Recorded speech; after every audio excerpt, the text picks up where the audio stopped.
Well, happy Wednesday. I'm Frank Daniels with the Tennessean, a columnist here. I'm here with Ted Rayburn, our editor of the editorial pages, for our weekly conversation about events going on in our community.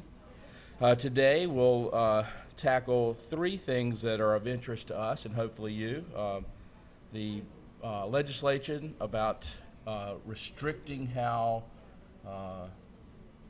whistleblowers can whistleblow on how animal abuse is happening. A little conversation about the East-West Connector, a bus rapid transit project that the mayor is pushing, and updates on the employment, the labor department and workers' compensation, Yes. and what's going on in our latest of our government department scandals. Ted, I thought that your editorial on the animal abuse legislation was excellent. Thank Why don't you summarize and we'll have a little chat about it. Yeah, that was in today's Tennessean. The status of this bill, sponsored by Senator Dolores Gresham and Andy Holt from Dresden. Basically, this bill has kind of moved along quietly until this past week.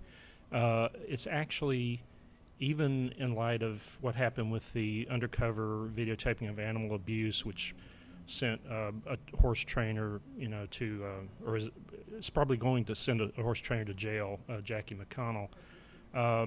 After that, this bill is trying to tamp down on the kind of reporting that led to that being uncovered, and so it seems kind of curious that legislators would try to do that, since it seems pretty apparent that in this case that worked, and Yeah, I mean, but apparently they don't want it to work. So, well, it gave the industry a black eye, and Yeah.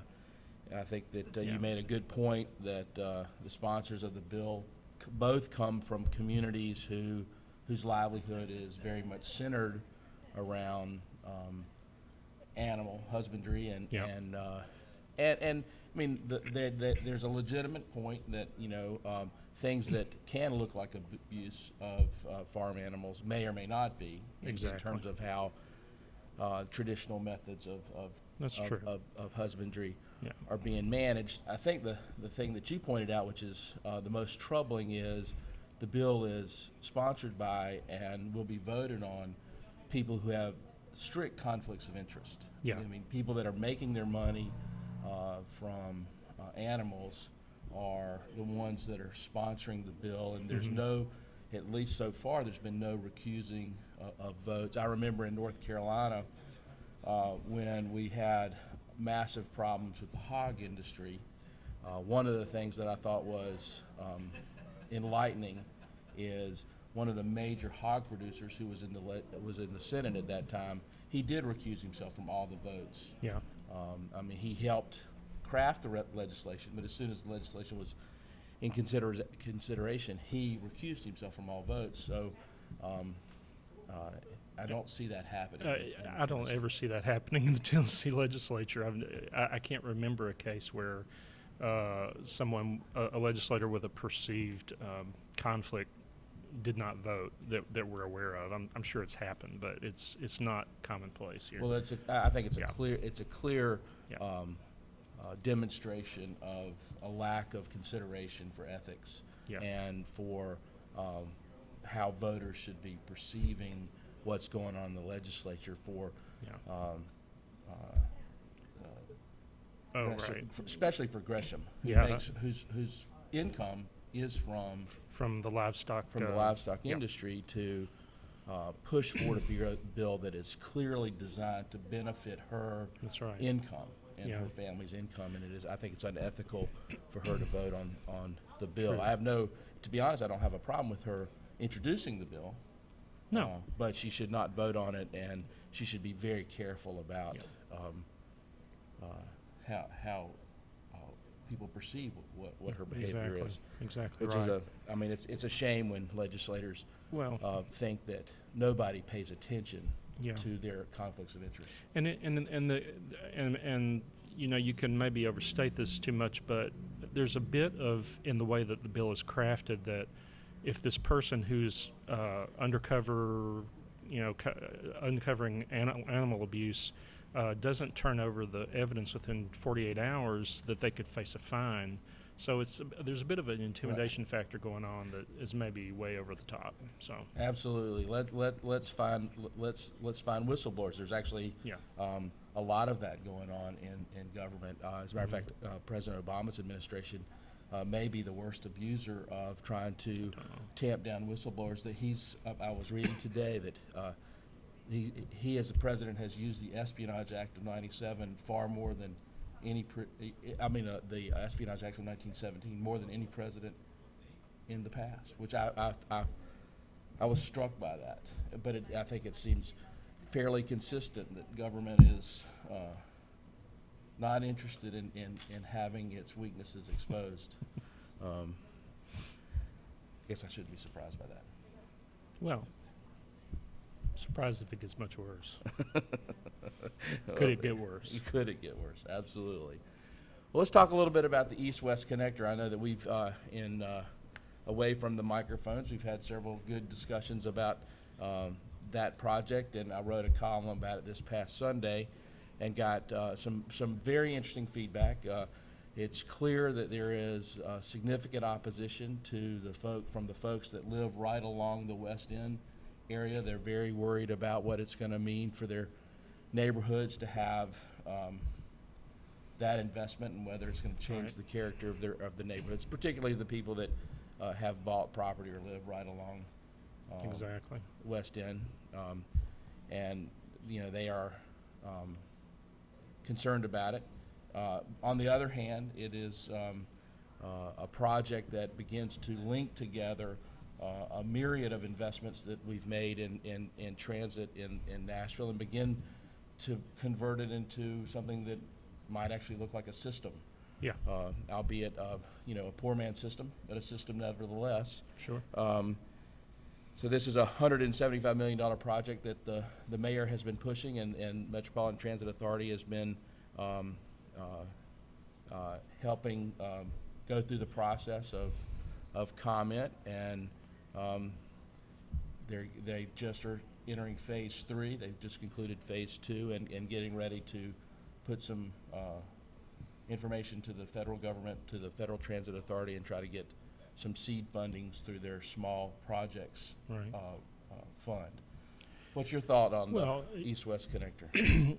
I think it's a great chance and opportunity for our area if it is able to become something new that can then be expanded, because this sort of mass transit system, for it to really come to fruition, it's got to work throughout the area, and I think that that they have to start somewhere, and this is the best place to do it. They've identified that this is the area that's going to have the greatest growth in traffic, in the next 20, 30 years. Mm-hmm. So attack it where it needs to be attacked, and I understand that some people don't want the growth and everything, but this is actually a way to manage the growth that's going to come to Nashville anyway, whether they like it or not, in a way that will actually make things easier, much less impactful on the environment, much less impactful on people's everyday lives, trying to get down the road, that sort of thing. And if they can make this work, the Music City Star was a much smaller step, that maybe didn't grow into anything else, but maybe this is something that can really take off. Well, it's certainly the Music City Star, which is a rail connection from the east into downtown Nashville. Like a lot of projects, perhaps was not focused on where the maximum return via the density of communities along the way, versus this East-West Connector does connect some of our largest employers to a corridor where we have significant public investment. So I think the Star was not as ambitious, maybe, and maybe they're feeling a little bit of that. Although it still is successful for a lot of people, but we haven't seen any move toward more rail lines from, say, Williamson County or Sumner County or anywhere like that. So bus rapid transit may be the way to go instead. Right. And what is your? We've had several debates about Brenda Gilmore's group trying to lobby for changing the route to incorporate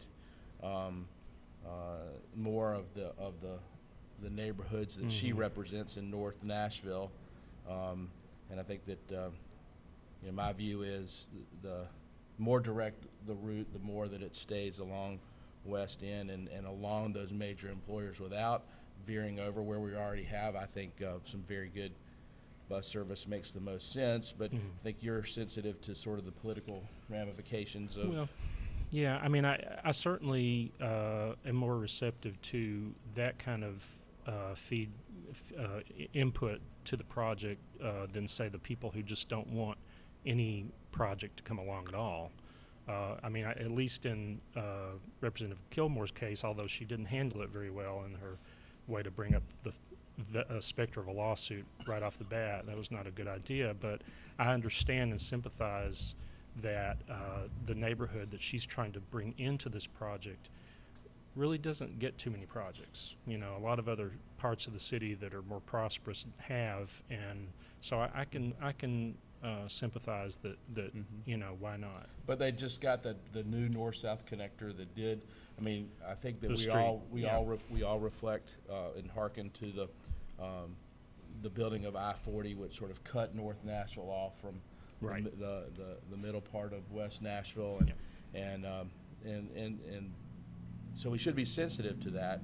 And one of the ways that that the city has responded was building that north-south connector that began to open up traffic from the Jefferson Street area and North Nashville into the employment centers of the hospitals. Right, and if Gilmore and the people in this can show a way to make it work with the connector, fine. If not, if it becomes prohibitively expensive or, you know, unworkable, then, you know, they still have a good plan going forward right now.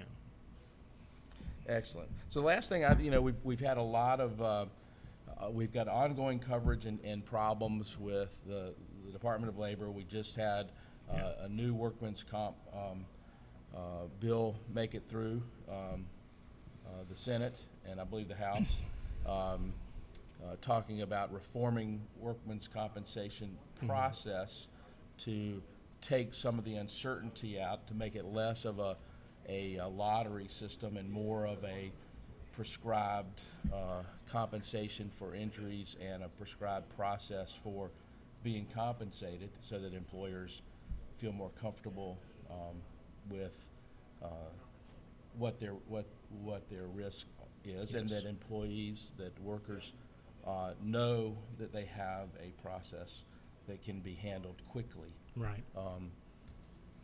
We've had several discussions about this. Let's sort of hear your latest thoughts. Well, the workers' compensation system changes. I still feel we have to kind of see how it's going to work.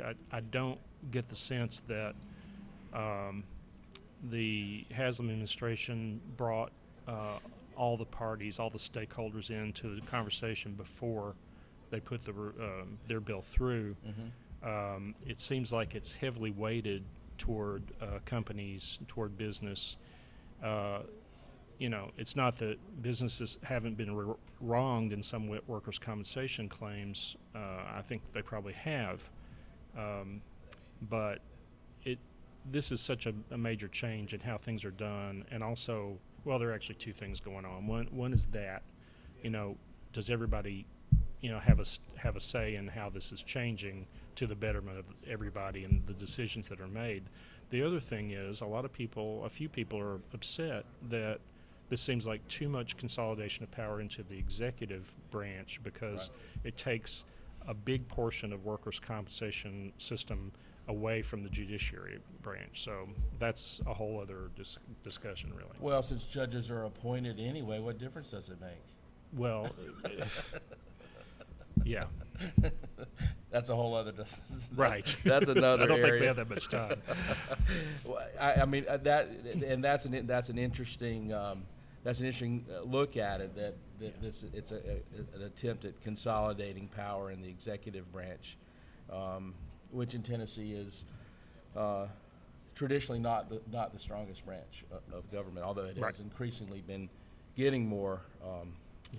power Yeah. in the last 3-4 administrations where It's they've kind of consolidated. following the federal model with the presidency Yeah. more powerful now than ever. The probably. I will say that I think that while many critics have said that they thought the bill came with less input, I read the report that Haslam had commissioned, done by some consultants that I think we talked about it a week or so ago.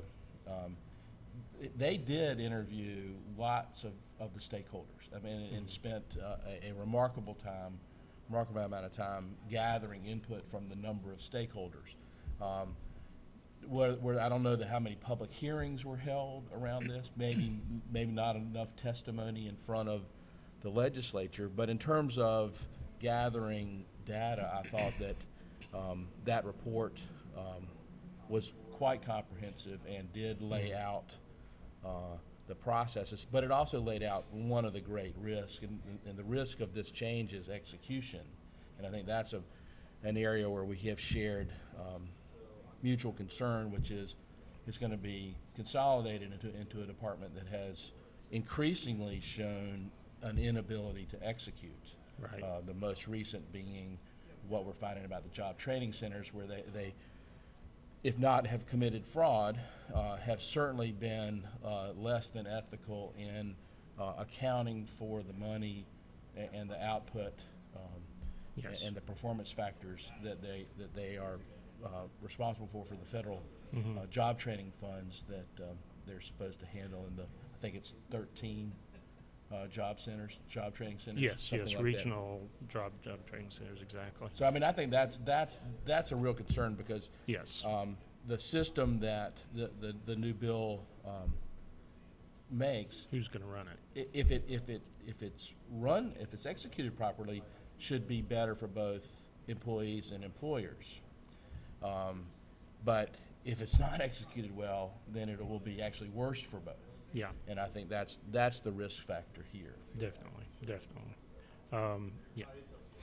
Well, I think that those are the three topics that we wanted to talk about today. Apparently we had a little too much agreement going on. We'll work on that. We had a meeting last week with one of our 3, maybe 5 regular viewers. Thank you, Francis, for the input, if you're watching today. But we will work on being less in agreement and more in disagreement, so that you guys are more entertained when you come to watch us. So hope you guys have a great week. We'll be back here next Wednesday with 3 new topics, or some version thereof. I'm Frank Daniels, columnist with the Tennessean, and you are? Ted Rayburn. Y'all have a great day.